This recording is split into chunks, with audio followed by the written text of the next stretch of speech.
last 2 evenings, we've estimated well over 3,000 people that are here. There's no playbook for this. I was definitely a bit skeptical at first just because growing up with my church, we never had anything like this, and so I just wasn't used to the idea of a revival. What? The fire that started here at Asbury is reportedly spreading as students from nearly 24 other college campuses have come here to take part in the services. And what God started here a week ago is showing no signs of stopping.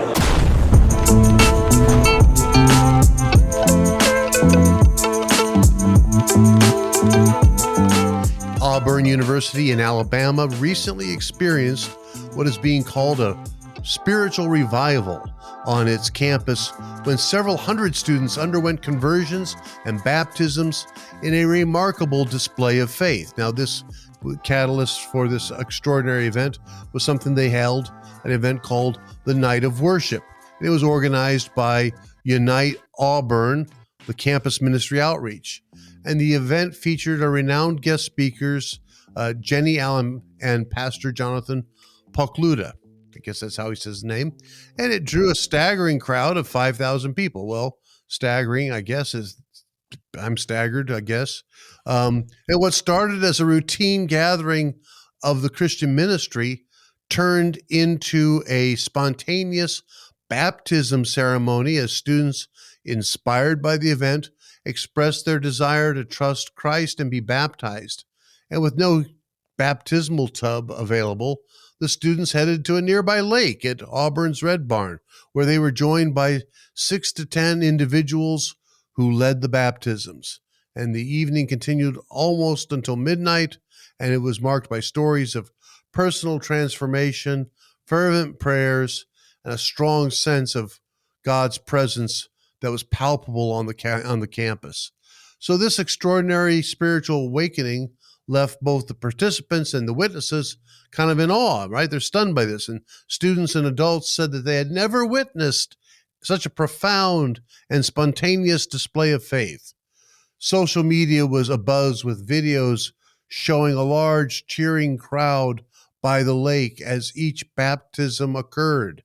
And some described the event as a revival, reaffirming the belief that God was actively working on Auburn University's campus. Unite Auburn shared their amazement on social media, emphasizing that this was just the beginning of what appeared to be an ongoing spiritual transformation in the Auburn community. So that's an interesting idea. I mean, could this, well, then you have to get into the whole question about what is a revival, what is the genuine marks of revival, assuming that you agree that a revival is a real thing. And then you have to decide, is this one of them, or is this people getting caught up in something more or less Spirit of God? So, see what happens is whenever I get into discussions with people about this, generally what they do is they run to Acts 3 and they say, well, look, all those people were getting baptized that day. Why shouldn't it happen that way?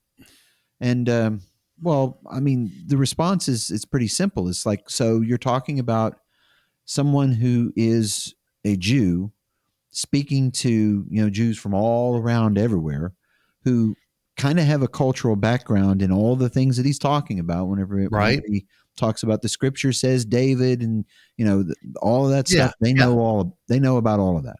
Yeah. And it's nothing for him to say, and by the way, there's this Messiah thing that's been going on. And by the way, Jesus is the one who fulfills these scriptures. They already know those scriptures. They already get it. Yeah. Right? Okay. And so I can imagine people being baptized that day. But then the church in those days also had a different thing with the Gentiles, because Gentiles have a lot to unlearn before that's true. You start telling them about Moses and the prophets and all of that stuff. My problem here is that when I say a problem, look, I don't live in Alabama. I don't really have a dog in this race, but the campus community, I doubt if they're particularly Jewish, and they're not real Gentiles. They're ethnically Gentiles, but you know, what do you imagine most of the campus is? Well, they were either, raised in a Christian home or raised kind of without religion in a largely Christian sort of background Right. understanding.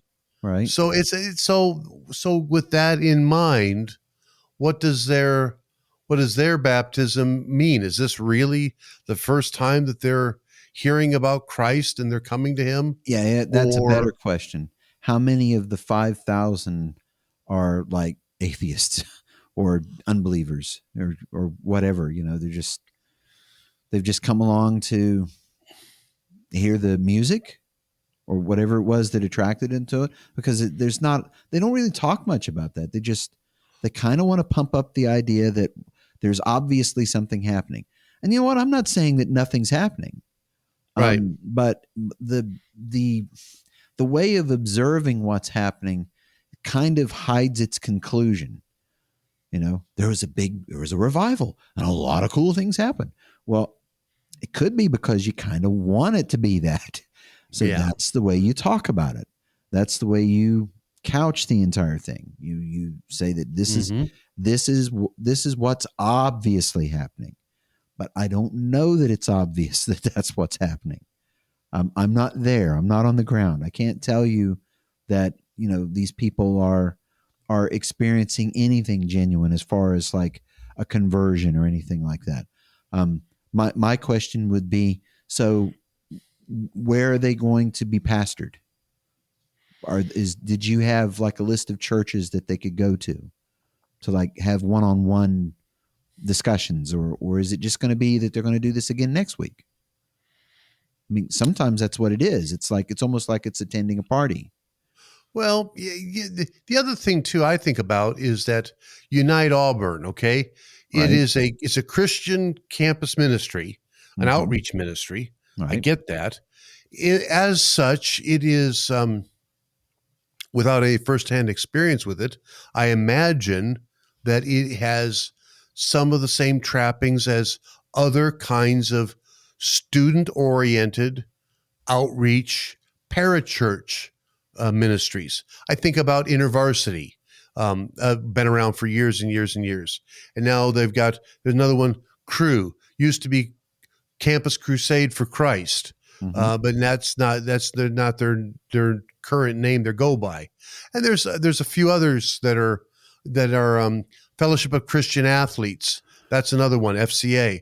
And so these are youth-oriented parachurches, and when parachurches do succeed in bringing somebody who actually wasn't a Christian before, never claimed to be a Christian, never thought about it much, into a relationship with God, with Christ, that now they want to be a Christian, even these other parachurch organizations can have some difficulty getting those particular individuals transferred to the care of a church where there's going to be pastoral teaching and pastoral care and pastoral authority. They have trouble with that because guess what? Churches, by and large, are not set up to be exciting places for any age youth, college or high school or anything. They'd like to be, but they can't focus just on youth because they have retired people. They have people who are working jobs and raising families. Right. So the church is a broader thing, and it's not going to be able to match highlight for highlight, the things that seemed exciting on a particular night at almost the strike of midnight on Auburn.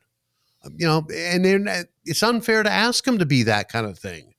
But you still, what you wind up with these Christians, you can call them baby Christians, that are perpetually under the supervision isn't the right word, but under the care of a parachurch organization that it wasn't set up for that either. It really wasn't set up for all the things. Pastoral care. It's not set up. is not set up for all the different things that a person needs as they mature in Christ. Right.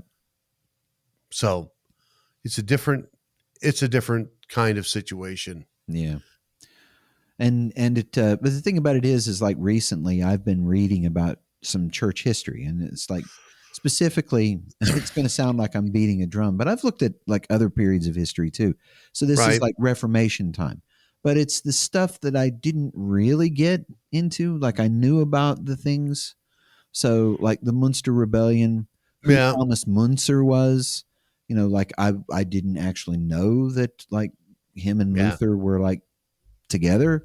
For people who don't know who Thomas Munzer was, he was someone The that contemporaries. yeah, and roughly. he went on to be mixed up in the peasant wars. And it's like it's kind of surprising because some of that was all about we got excited about stuff, and and we got too excited. So Well, we things got took an out of idea and control. we thought that there was no way you could take that idea too far. Right. That's And it's not that I'm worried that this is some idea that can be taken too far. There have been revivals all for a really long time now. They generally don't end in bloodshed. So, well, but the very idea of revival itself is coming from a place where one is coming to a judgment on establishment churches or traditional churches. You think it's really the unspoken criticism that they're all dead. They're just going through motions. That's not real lively Christianity. The Spirit isn't blowing through those churches and stirring things up. but it That's is why here. Yeah. that's why the revival always takes place, or I shouldn't say always, but usually takes place outside of the churches, right? Right. It's something that's going on in the big tent on the frontier. Yeah. It's or some it's venue coming someplace. at some venue where there's the guest speaker and then there's the choir and and at the invitation, with every head bowed and every eye closed, Yeah. we're going to pray this thing, and then you all come forward. And these things are meant to be, they're engineered to be, and that's not an unfair word, a kind of large life experience. Like this Yeah. is Christianity in big bold colors, and my goodness gracious, I don't see this in my little local parish. Well, Yeah. Yeah. so as soon as you take away the implicit criticism that these little churches of their various church body denominations, as soon as you take away that criticism that, well, that's not really what Jesus meant, and we really need more of God's Spirit in a kind of direct way than whatever these other churches have got going on. That sort of seems to be the criticism. You remember when we used to talk about dispensationalism and Darbyism, Mhm. John Nelson Darby, and how that kind of actually started in Ireland and Wales and then came to the United States. But part of his explicit proposal was that all the churches are dead. Like Mhm. the Baptists, the Congregationists, the Methodists, the Anglicans. He'd just roll his eyes about the Lutherans, and the Catholics, of course. They're all going to hell because those churches are where people who are only pretending to be Christians are stuck. And if we set up the right experience, the Spirit can draw people out of those churches. Come away from them, my beloved, and separate Right. yourself from them. And now we're going to be the redeemed of the Lord, the remnant, where we're going to be the real deal. It is largely critical of anything that is established already. Yeah. It's funny you mentioned that he would have like included Baptists and whatnot in that list of Sure. these are apostate churches. They're all the interesting thing apostates. is if you go back far enough to the Anabaptists, that's what they thought. all the others are apostate and we're the real deal. And That's exactly the. and whether That's you like it or not, that's like I didn't know until this morning, because I just like, okay, so I looked this up. I can't remember what it's called because it's in German, but they had their first statement of faith, I guess, if you will. It was 7 articles, and they were like, all of them Baptists would have completely thought was true. So it's because it's about believers' baptism for adults only. Children don't they don't fall under the penalty of sin until they're old enough to understand good and evil. All of those things are all the way they look at communion. It's a remembrance of right. the night of communion. Jesus is not statement of really faith in is the. this? I'm sorry. What statement of faith are you speaking of? Oh, this one actually happened at the same time as at the time of Ulrich Zwingli in Zurich. Okay. So as far as I can tell, the earliest Anabaptists were there, and they were calling for reforms. And if you know anything about the time, Ulrich Zwingli was in it with Luther over what Communion. is means, because of communion. So this is my body. What does that mean? Is, you could see the meme, right? Is, isn't. This is, isn't. No, you got it wrong. And Okay. but there were other things that were going on too, and those people were kind of upset that Zwingli wasn't calling for stricter reforms. And he was like, well, the one reform, you couldn't get past the baptism part. It's like, hello, you can't actually get people rebaptized. That's bad. Just don't do that. I mean, their original baptism is valid in his mind. In the original group's mind, it isn't. And Right. that's something that, is, American evangelicalism is loaded with that. And it's like, well, the people who taught them are saying, no, reel that back in. They weren't. And of course, they also had an eschatological view of, Jesus is coming back any second now, and he's going to expect you to be on his side. So some of the things that we just talked about, that eschatological anticipation, combined with the idea that traditional churches are all, to more or lesser degrees, apostate, and that the Spirit is got to get out of the church and into, well, our circle, whatever our circle is named, because this is where God's going to really be moving. These things seem to be headsets that are repeated over and over every time there's this kind of revival thing. So if you're going to buy into it, you got to realize, well, what are you saying? If you're buying into this revival is really of God, then what you're saying is, and the things that are happening at Trinity Lutheran Church, it's good that those saints or whatever they are comforted, but that's really not a God thing. What? I've heard this. I'm sorry. I've heard this from people that, like, I don't have any doubt that someone's a Christian if what they're doing is they're trusting Christ for their salvation and for Right. like, all the things that are blessings from God. But then they turn around and they say things like that. It's like, well, church is boring, and that's not where God. It's not where I find God. I don't find him there. So where do you find him? Well, I find him in. This is so lame, but people do this. Say, I find him in the meadow. It's so peaceful there, and it's spiritual, and I'll find him in the face of a child. It's like, It's hard to like say that you don't, because I don't. It is hard. How the question to ask is, when you find God in the face of a child, or in the meadow, or in the sunbeam, is that the God who is going to forgive your sins? Right. There you go. Okay. If it has nothing to do with the forgiveness of sins, then you've still got a problem that Right. isn't being addressed.